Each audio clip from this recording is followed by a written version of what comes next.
мостом между столицей республики и одним из самых прекрасных городов России именовала петербургский сезон организатор фестиваля Галия Камаева на его открытии в концертном зале Башкортостан. Все мы знаем и любим этот город за его величественные памятники архитектуры, за шедевры скульптуры, за галереи. Петербург щедро делится своими свершениями и сокровищами. Фестивали петербургского искусства происходят по всему миру. И мы рады тому, что в этот замечательный круг вошла теперь и наша родная Уфа. Напомним, что год назад первые петербургские сезоны были ознаменованы выступлением на уфимской сцене звезд балета Мариинского и Михайловского театров. То стало заметным явлением в культурной жизни. Действительно, это был представлен и Михайловский театр в лице, например, Светланы Бедненко, Сабины Япаровой, кстати, которая училась у нас в Уфе, в училище имени Нуреева, Михаил Шемиунов. Вот это все премьеры, все звезды Михайловского театра. Мариинский театр также был представлен прекрасными исполнителями. Это Александр Сергеев, Игорь Колб. Для меня это было просто удивительное открытие вот этих артистов замечательных, качество постановки. Мы очень рады, что это состоялось, и мы все время на связи. Они приглашают, когда я приезжаю в Петербург, они приглашают меня в Михайловский театр, и в Мариинку. И я, когда прихожу и вижу, как они танцуют, и вижу в программке эти имена, думаю, боже мой, а эти артисты были у нас в Уфе. Тогда же была и заложена художественная традиция. Башкирский государственный музей имени Нестерова в лице Айрата Терегулова поддержал сезоны в организации экспозиции произведений видных художников северной столицы, графика Леонида Цхе и известного искусствоведа Александра Боровского, представляющего Государственный русский музей. Пребывание выдающегося деятеля в области изобразительного искусства на открытии выставки в стенах Главного музея республики, лекции, прочитанные им, стали событием. Уважаемые уфимцы, наши юные уфимцы, действительно сегодня у нас в Уфе, столице Республики Башкортостан, происходит знаменательное событие. Мы с вами открываем фестиваль «Петербургские сезоны» в Уфе. Стало действительно это доброй традицией. Мы встречаем знаменитый театр города Санкт-Петербурга, музыкальный детский театр «Зазеркалье».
Нынешние сезоны, состоявшиеся при поддержке мэрии города, приурочены объявленному в республике Году семьи и были ознаменованы знакомством уфимской публики с одним из самых знаменитых детских театров страны – Санкт-Петербургским музыкальным театром «Зазеркалье», основанный в 1987 году двумя мастерами-новаторами Александром Петровым и Павлом Бубельниковым, так называемый театр камерных оперных форм, приобщающий подрастающее поколение к оперной культуре, ангажируется в качестве семейного театра. Потому и репертуар разнолик – от «Приключений Алисы в Зазеркалье» до «Кармен». За 3 десятилетия свет увидели десятки оперных постановок в разных жанрах. И столько же престижнейших премий в области театрального искусства, в том числе «Золотой софит», «Золотая маска». Да, которая! Как хорошо! Ты самая интересная, самая теплая, самая-самая настоящая! А почему это? Почему? Ну, про корову, коня и пса я всегда знаю, когда они придут и откуда они придут. А про тебя никогда и ничего не знаю! Верно говоришь, я такая. Но зато я знаю, что рано или поздно ты придешь ко мне. Ну, кто ты такой, чтобы мне приходить к тебе? Первый фестивальный день петербургских сезонов, обозначенных на всех афишах как для детей и юношества, был представлен мюзиклом «Кошка, которая гуляла сама по себе» по мотивам известной сказки Ридьярда Киплинга. Противоборство человека и природы, союз людей, зверей в пору их одомашнивания и первый домострой, жизненный уклад становления личности, воспитания духа. 4 и больше 4. Больше 4, сынок. Это 5. 5. Так вот, я беру эти 5 предметов и по очереди, один за другим, начинаю швырять их в кошку.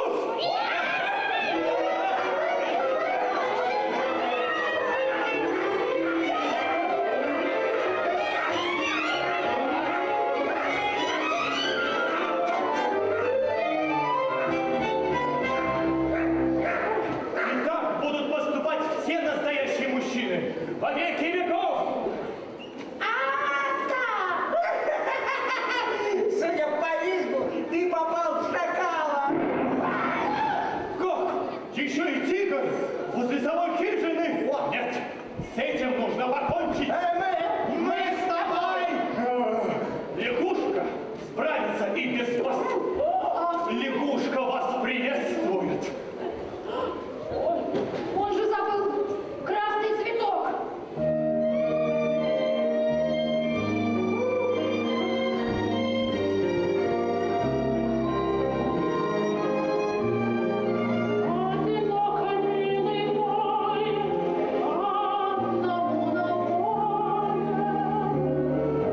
Лучше жить своей семьей и в тепле, и в поле. Пахнут стены молоком, хлебом и дымком. Стол покрыт и чай согрет. Там уют и тишина, святой княжна. Ну, мне очень нравится моя роль. Мама, она мама на все времена. И самое главное, то, что я хочу донести сегодняшней публике, 21 век или каменный век, женщина, у нее была только одна функция – это любить свою семью и сохранять свою семью. Да? Поэтому она заботится о том, чтобы муж пошел, как говорится, вовремя на работу, на охоту. Она приручает зверей для того, чтобы они оберегали и мужа, и семью, и очаг. Но это, наверное, самая главная идея, которую вот я несу как своего персонажа.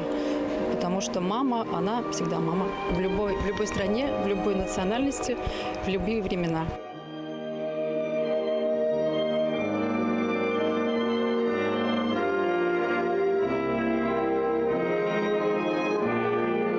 А в пещере благодать.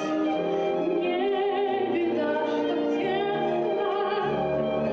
Не спеши ты узнавать все, что неизвестно. А в лесу в стране другой не разжечь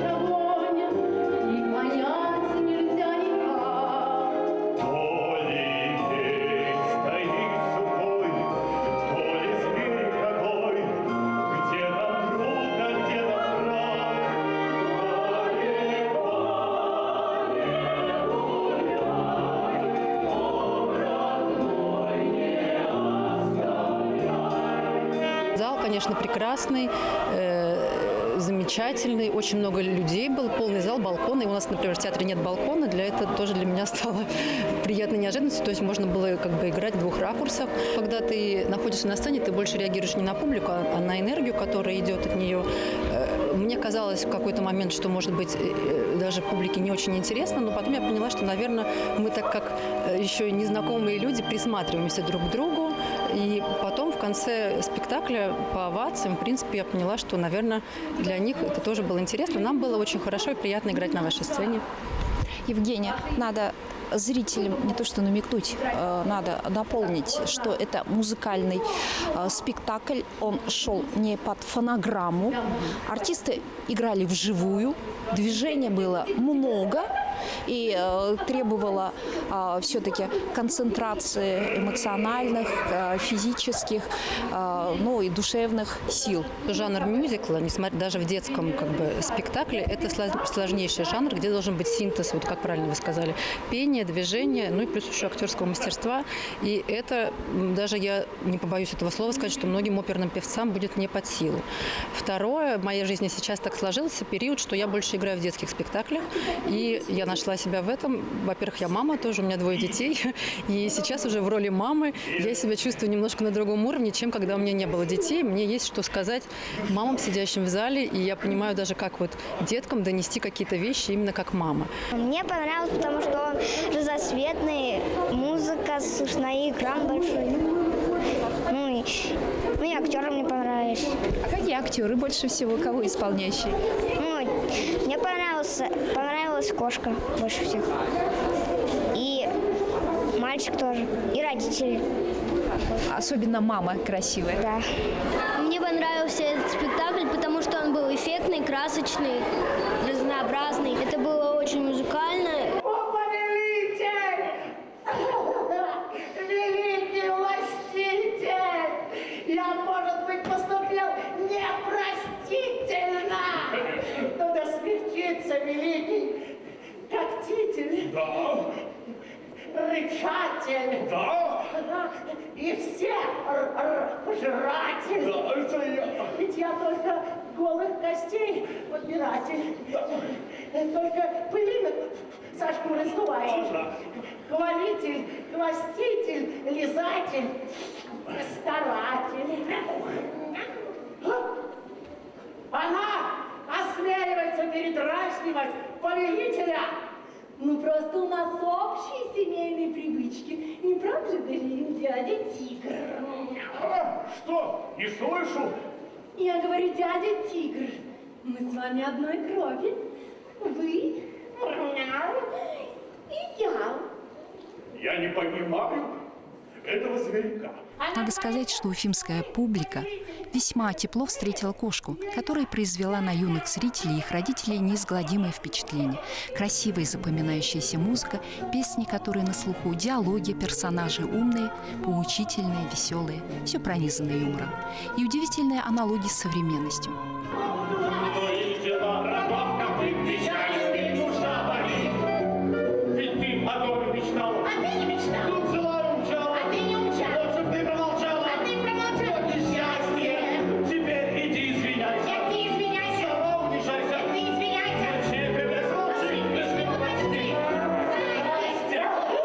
Ваше впечатление от этого спектакля? Читали ли вы саму книгу? Я не читала эту книгу, но мне этот спектакль даже сначала понравился. Ну, после этого спектакля хочется прочесть книгу? Да. А чем понравился вам этот спектакль? У всех персонажей были такие прям грациозные костюмы. У них был отличный текст. Мне понравились голоса их, мне понравились костюмы, и, это очень хороший спектакль, мне он понравился. Мне понравилось то, что они там всякие выполняли трюки.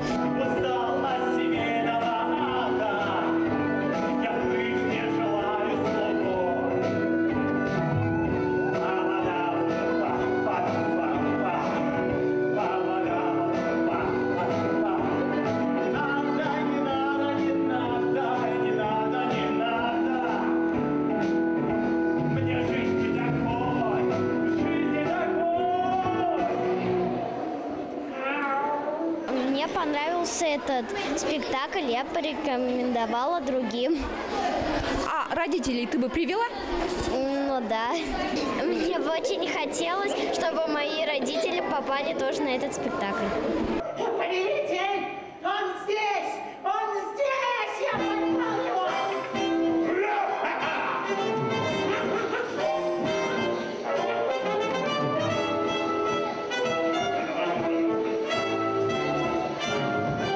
Сумела природа придумать породу такую, что видно ее звезду,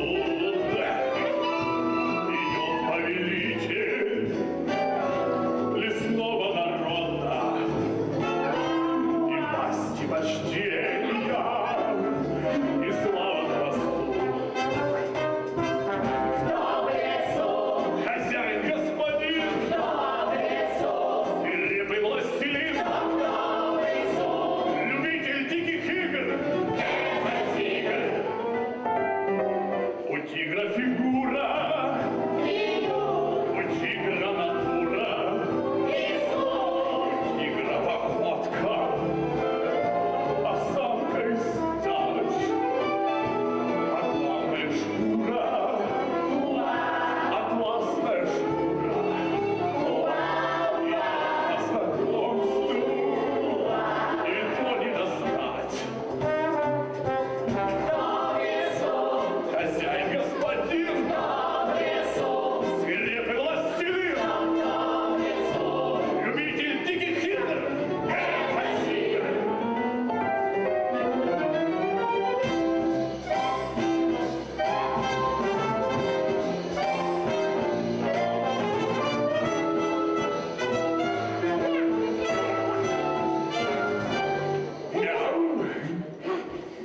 На колени перед повелителем! Так это и есть тот самый человек, который осмелился поселиться со своей женщиной и сыном в моем лесу.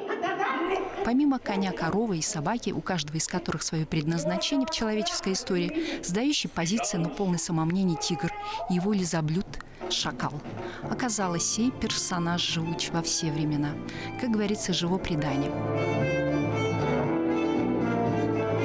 Я для главной роли не гожусь. Я лишь на себя всегда тружусь. Дай мне только срок свой рвать кусок. Вот на чем я, собственно, держусь. Мне все равно, что кинул со стола. И все равно, какая властела. Кормите дешево и вкусно, проявлю я чувства. Отслужу сполна.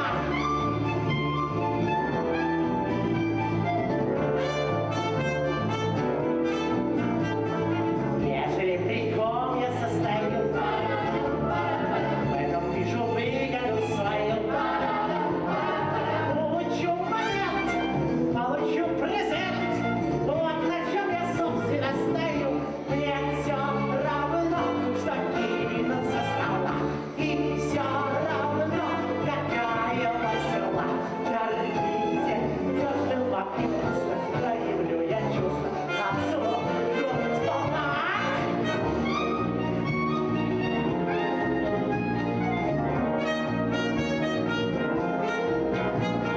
Чтобы быть все время на плаву, тигра я в приятели зову. Он умерит злость, мне бросает кость. Вот для чем я, собственно, живу. Мне все равно, что кинут со стола. И все равно, какая весела. Кормите дешево и вкусно, проявлю я чувства. Отслужу сполна. Отслужу сполна.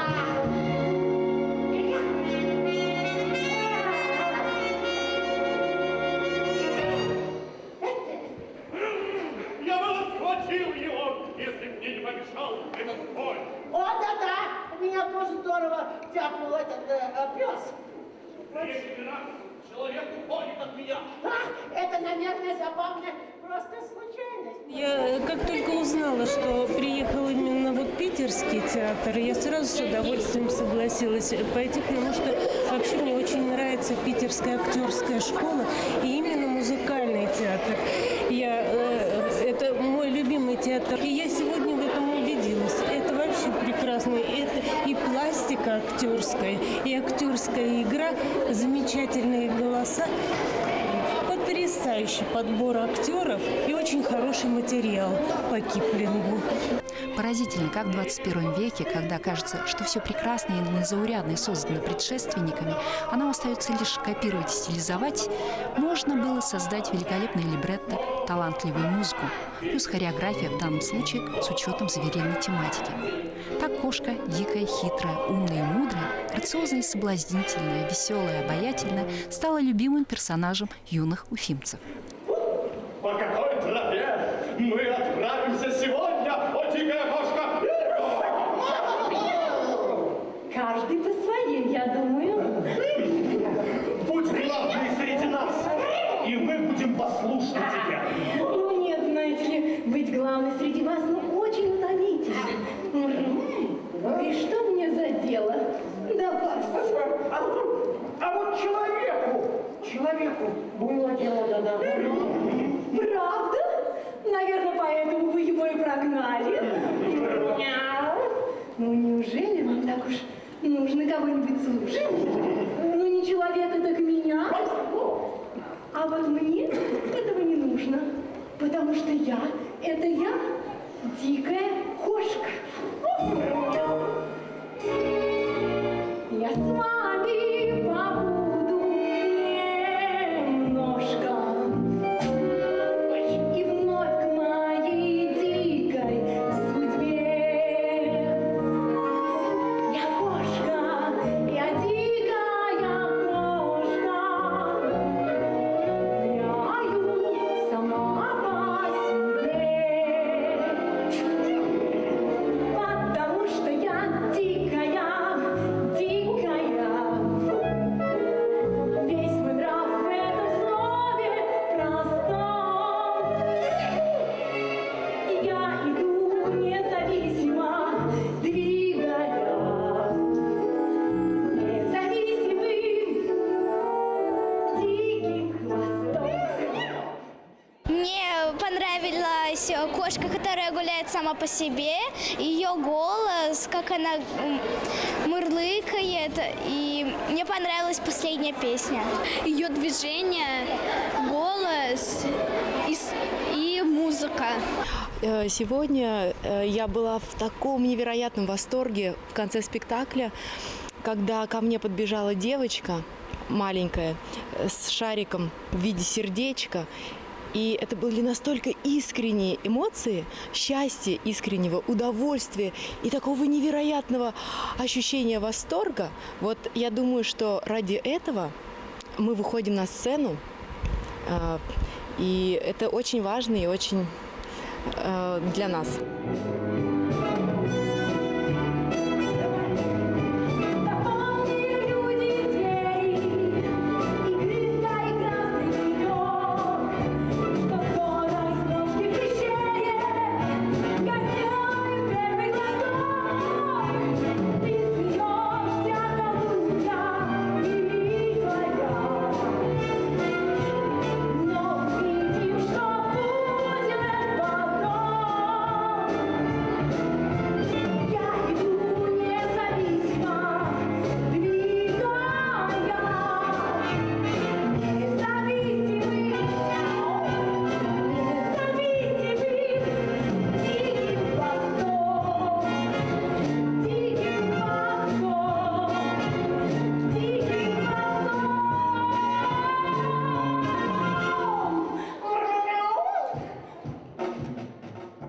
Я сидела в зале, и я волновалась.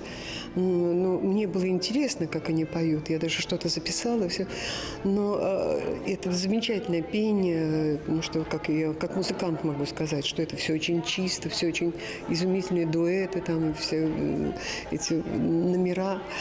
многоголосие. Вот. Ну, я наблюдала за детьми, как они будут. И я думаю, когда же они начнут шуметь, разговаривать, бегать по залу? Этого не произошло. И вот в этом какая-то удивительная загадка этого спектакля.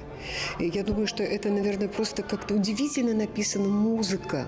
Так что она увлекает, она доступна, она понятна, и в то же время все слышит. И дикция прекрасная, все они и реагируют на шутки. В общем, и потом я брала интервью у маленьких. Самый маленький был 3-летний.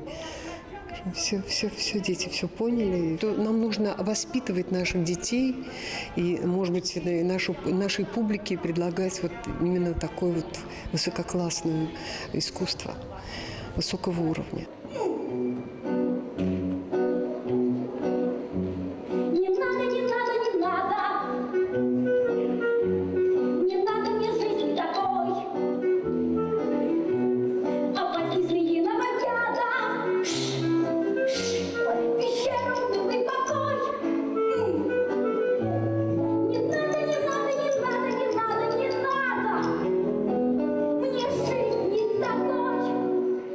Говоря о взаимосвязи всех жанров, которые представлены в мюзикле, а это в том числе соединение душевных, физических возможностей, музыкальных и артистических талантов исполнителей, где они черпают ресурсы и каков потенциал артистов «Зазеркалья», поведала режиссер-постановщик спектакля Снежина Копрова. Сказать о жанре мюзикла и о том, какой потенциал требуется актеру. Вот Женечка Испавская, она у нас выпускница курса Александра Васильевича Петрова, художественного руководителя нашего театра. 20 лет назад она пришла студенткой обучаться. И сейчас на сцене в этом спектакле работают практически выпускники 2 выпусков Александра Васильевича Петрова. Он преподает уже 20 лет. И вся наша методика преподавания, то есть мы работаем в постоянном соединении учеба и практика.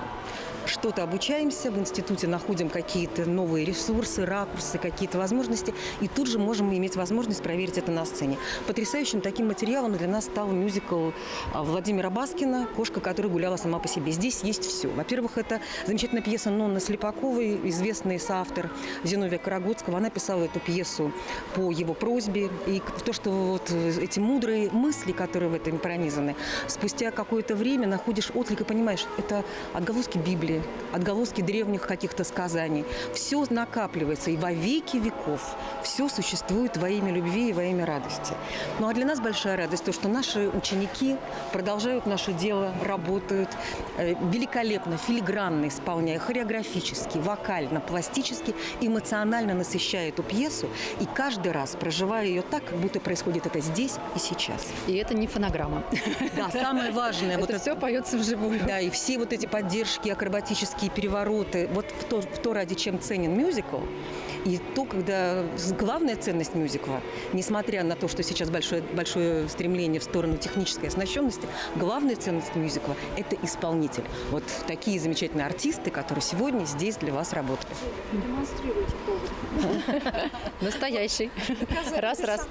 Мне понравилась сама кошка, ну и мама.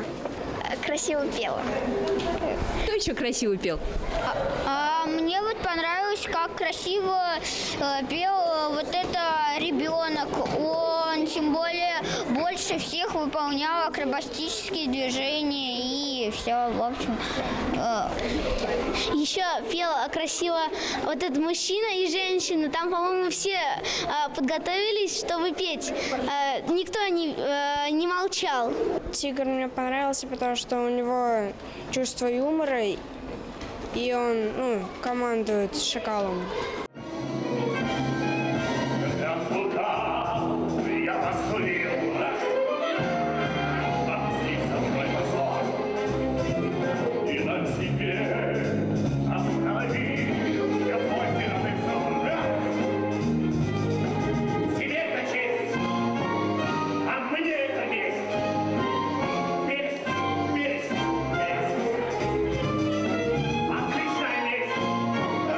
Сейчас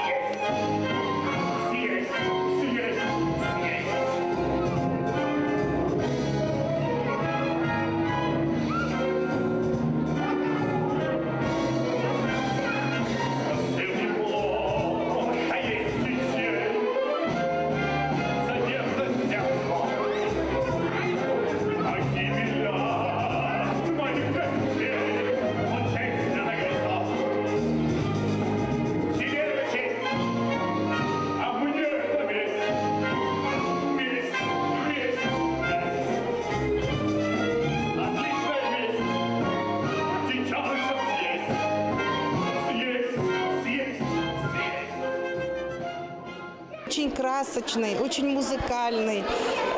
На одном дыхании смотрится.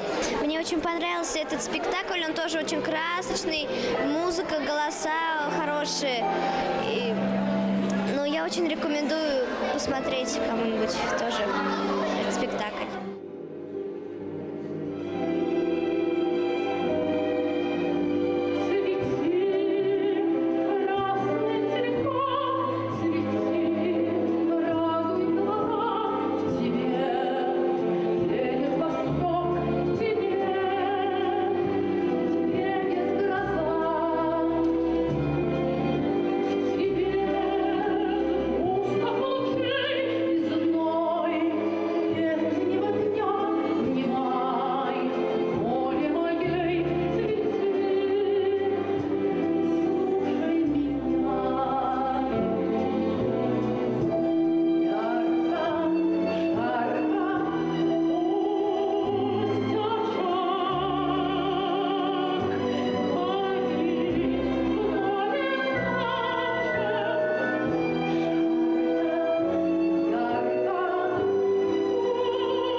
Я хотела опять же сказать, что очень удивлена городом Уфа, потому что это прежде всего очень красивый город.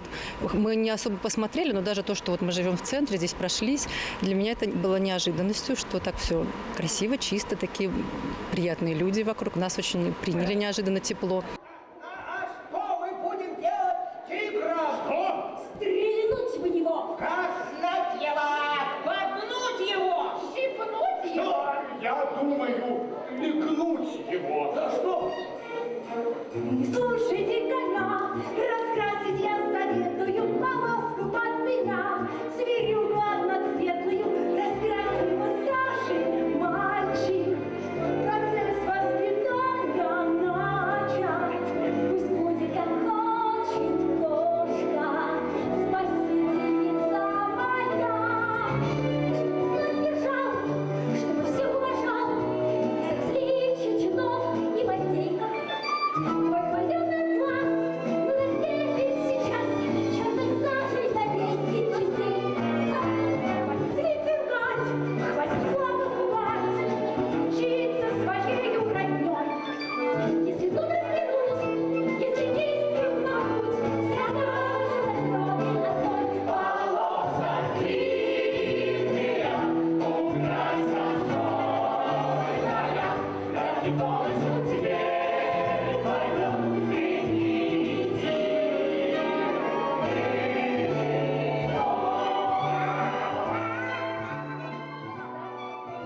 Второй фестивальный день участники и гости петербургских сезонов встретили в Главном музее республики на открытии экспозиции «Графика Санкт-Петербурга 20-го, начала 21 века» из собраний музея.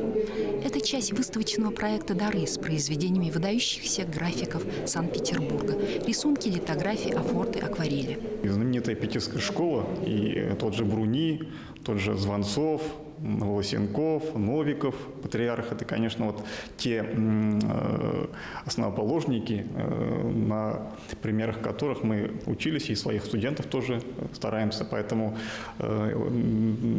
очень такая интересная получилась выставка. Ну и, конечно, я очень рад, что разнообразие техник и стилевых направлений от такого очень добротной российской школы реализма и кончая таким очень очень экспрессивным началом в некоторых работах. Поэтому те, кто придут на эту выставку, они такой очень широкий спектр работ увидят. И этим как раз питерская школа, наверное, она и интересна. И спасибо музею, что большую амплитуду колебаний они показали от таких очень, может быть, где-то учебных работ и кончая очень современными, такого нервного, экспрессивного, психологического плана работами. Сей великий дар сделали художники Санкт-Петербурга и Санкт-Петербургский союз художников в год 155-летия со дня рождения Михаила Васильевича. Куратор выставки, заместитель директора музея по науке Светлана Игнатенко рассказала о жизни и творчестве авторов, историю создания отдельно взятых графических листов. Впечатляющий экскурс позволил окунуться в бурную художественную атмосферу Северной Пальмиры начала 20-го столетия, затем советского периода развития ленинградской графики. Прекрасную, маленькую, но очень элегантную, очень красивую, с этим ароматом петербургским выставку, которая, безусловно, мне кажется, должна стать одним из главных событий вот этого прекрасного фестиваля, которому, дай бог, жить и как можно больше поддержки ему должно оказываться, на мой взгляд, потому что связи Уфы и Петербурга, как выясняется, очень и очень давние. В прошлом году удалось привезти художника из Санкт-Петербурга, вернее, его работы, Леонида Цхе, актуального, молодого, начинающего, но уже ставшего заметной величиной на питерской арт-сцене. Леонид Цхе прислал 12 листов графики, и Александр Давидович Боровский приезжал сюда и читал лекцию об актуальном искусстве. Полный зал был в прошлом году. Даже в коридоре стояли люди, пришедшие на его лекцию. Он, как вы знаете, заведующий отделом современных течений в Санкт-Петербурге Государственного русского музея. В этом году получился акцент на детский театр. Вчера я был на «Кошка, которая гуляет сама по себе». Изумительный спектакль, изумительные актеры. Директор Санкт-Петербургского музыкального театра «Зазеркалье» Амир Рашидович Мустакимов поблагодарил музей, заявив также о намерении привести на родину Нестерова более масштабные оперные постановки, спектакли взрослого репертуара. Церемонию открытия выставки питерской графики продолжил вечер академического вокала, украсившая своим выступлением выпускница Санкт-Петербургской консерватории Диана Нурмухаметова.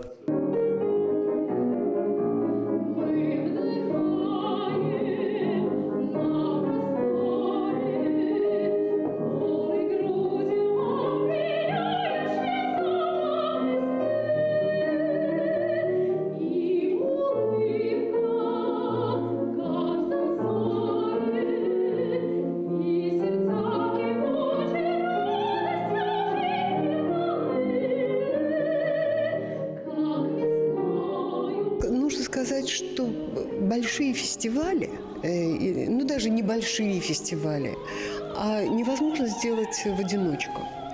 Я рада тому, что петербургских сезонов, которые обретают как бы уже традицию, уже появляются друзья, которые тебе сопутствуют и на протяжении этих уже 2 сезонов. Я хотела бы отнести прежде всего к таким уважаемым партнерам администрацию города Уфы. Музей Нестерова в лице Айрата Рауфовича Терегулова, который сделал эту выставку, подарил ее петербургским сезонам. Это было очень красиво. И, конечно, наши дорогие информационные партнеры. В лице БСТ просто это надежнейший друг, надежнейший партнер.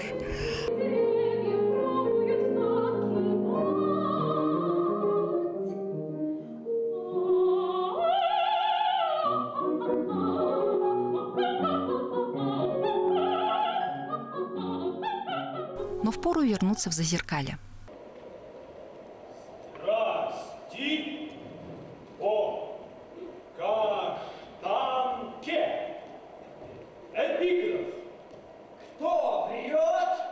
Тому бобра в рот. За кулисами, в ожидании своего выхода артисты. В гримерках полным ходом идет работа над созданием образов. Бывает зрителю рознь? Или все хороши? В любом городе? Бывают они разные по эмоциям. Где-то спокойнее воспринимают, где-то сразу начинают с огоньком. Но все равно, какой бы зритель ни был, зритель всегда нас принимает хорошо, потому что это очень хороший спектакль, и мы все очень хорошие артисты. Правильно, коллеги? Пока только первое отделение прошло. Какой у нас зритель? Хороший. Слушает, смотрит внимательно, как жизнь показывает. Действительно существует ведь этот энергетический обмен между зрителем и актером. И без зрителя, который делится с нами своей энергией, играть практически невозможно. То есть возможно, но ты вот так это выматывает. А сейчас мы вот бодры, красиво, веселые. Да, Елена Евгеньевна? Да. Да. Не сразу узнает зритель классических персонажей известной каштанки Антон Палыча. У «Зазеркалья» своя, сугубо петербургская история. Мы пешком. А тебе в какой край? Ну, нам сначала в Фурштадту, по Литейному, а там все двора. Да я тебя за гривень. За гривень? Конечно. Мы лучше пешком. Понимаешь, брат?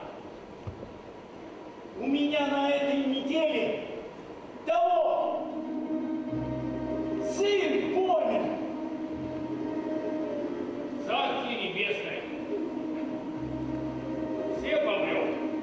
Мне больше всего понравилось, когда у хозяина собачка потерялась. Мне понравилось, что там собачка пела. Еще понравилось, что там собачка нашла хозяина. Я сама исполняю две роли. Роль мальчика Федюшки и роль Матрены Ивановны, которая помогает месье Жоржу дрессировать зверей и создавать из них настоящий театр. Этот спектакль мы очень любим. Ему уже 20 лет в этом году исполняется. Он создан по знаменитому рассказу Чехова «Каштанка». И в нем как раз является тот удивительный синтез литературы и музыки. Высокой литературы и замечательной музыки современного композитора Игоря Пономаренко. Значит, в этом спектакле заняты самые любимые, самые дорогие артисты театра «Зазеркалье». Он играется практически в одном составе на протяжении 20 лет. Мы единая семья, мы единый организм, мы понимаем и чувствуем друг друга вот в одну секунду, воспринимая то, что происходит, какие-то импровизации, какие-то неожиданные моменты. И все это работает на этот спектакль, на ту замечательную идею о том, что цирк, семья, театр – это семья, и люди, которые служат театру и служат искусству, отдают всего себя, всю свою душу только ради зрителя, ради минутной радости, которая осуществляется в тот момент, когда идет представление.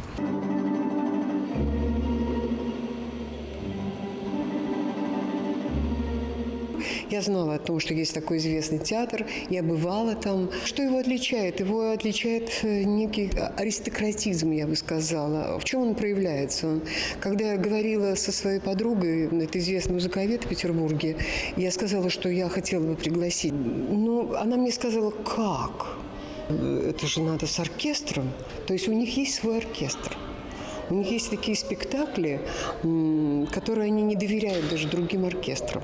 Мы привезли спектакль, который можно было просто вот с разрешения авторов и руководителей заменить фонограммы. Да, они поют, имеется в виду сопровождение оркестровое.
счастлива, что это состоялось, что петербургские сезоны продолжаются, и что, несмотря на трудности подготовки этого проекта и реализации его, естественно, это все понимают, потом остается, в общем, ощущение удовлетворения от того, что доставлена радость нашим жителям, нашим маленьким жителям в частности. Да, мы совершенно уже растворились в замечательной башкирской атмосфере, в этом радостном солнце. Нас не напугал ледяной ветер, потому что мы из Петербурга, нас никакая погода испугать не может. Но, конечно, потрясающее впечатление от города. Город очень чистый, очень нарядный, очень гостеприимный. Ощущение, что нас каждая улица принимает. Каждый житель нам с радостью помогает, когда мы обращаемся за помощью, хотим что-то увидеть, что-то открыть для себя. Таксисты рассказывают нам все, куда ехать, чего, куда, да? Да, таксисты рассказывают нам историю города. Я хочу вот представить Елену Евгеньевну Терновую. Она в этом спектакле играет роль Хавронии Ивановны. Это замечательная артистка. За эту роль получила национальную премию «Золотая маска». Да, вот. Да. Сейчас она сама хорошо я расскажет. специализируюсь в основном на животных в нашей поездке в Уфе, потому что вчера я играла дикую корову, а сегодня я играю собаку, сыграла уже на слуху, а сейчас буду играть Хавронию Ивановну. Так что буду крутить обручи, петь на украинском языке. Надеюсь, вы поймете что-нибудь. Поймем. Вот. И вообще у нас замечательный сейчас будет цирк, цирковые номера замечательные. А спектакль этот мы репетировали 9 месяцев. Вот как ребенка вынашивали. Поэтому он у нас такой стойкий, скажем так, и 20 лет, как просто вот единое целое. Для нас большая радость оказаться в Уфе, прежде всего потому, что мы поняли, что это город театральный, город насыщенный большой театральной энергией. Мы шли сегодня по городу и видели один театр, второй, третий. Это, конечно, понимаешь, какая ответственность здесь. И мы хотели поблагодарить, прежде всего, этот город и организатора гастролей Галию Камаеву за замечательные петербургские сезоны, потому что тот прием, который нам был здесь оказан, он, конечно, не сравним ни с одним городом, в котором нам приходилось еще бывать. Вот, то есть реально, да, вот у нас ощущение... Спасибо! Да, нас здесь встречают как родных. Мы как будто попали вот к своим близким родственникам, которых давно не видели, наконец повидали. Так что огромное вам спасибо.